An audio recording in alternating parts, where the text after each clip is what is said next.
नमस्कार मित्रांनो, मी अनिकेत बाळासाहेब क्षीरसागर गौमित्र ऑर्गॅनिक कंपनीतून. तर आपल्यासोबत आपले शेतकरी बंधू आहेत ज्यांनी की आपलं बायोविजन नावाचं खत वापरलेलं आहे आणि काही लिक्विड फर्टिलायझर देखील वापरलेलं आहे. त्यांची एक स्वतःची नर्सरी आहे माणेगाव, तालुका माढा, जिल्हा सोलापूर या ठिकाणी. त्यांनी श्री स्वामी समर्थ या नावाची नर्सरी आहे.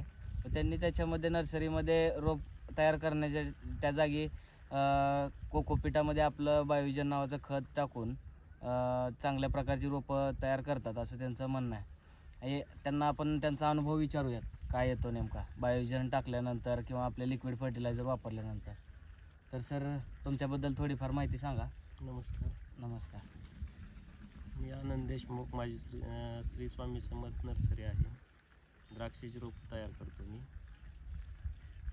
द्राक्षाच्या रोपामध्ये बायोविजन वापरल्यानंतर मुळीचं प्रमाण चांगले वाढतं. पांढऱ्या मुळीचं ग्रोथ चांगली वाढते, पानाची साईज चांगली वाढते, चांगल्या क्वालिटीची रोपं तयार होतात द्राक्षाची. कोकोपीटमध्ये बी बायोविजन जर वापरलं तर उगवण क्षमता चांगली होती, तुटाळ कमी पडते बायोविजन वापरल्यानंतर. त्या जी काय आपलं रोप आहे त्या रोपाला म्हणजे ताकद येते का त्याच्यामध्ये? मस्त ग्रोथ चालते त्याची. विदाऊट बायोविजन टाकता जी काय रोप येत आहे आणि बायोविजन टाकल्यानंतर जी काय रोप येते ह्याच्यामध्ये काय तुम्हाला आढळलं? तुटाळीचं प्रमाण जास्त राहतंय ना. बायोविजन जर नाही वापरलं तर तुटाळीचं प्रमाण जास्त राहते. बरं, एकंदरीत म्हणजे बायोविजन त्याला ताकद पुरवण्याचं काम करते. काळोखी हे मस्त राहते रोपाची.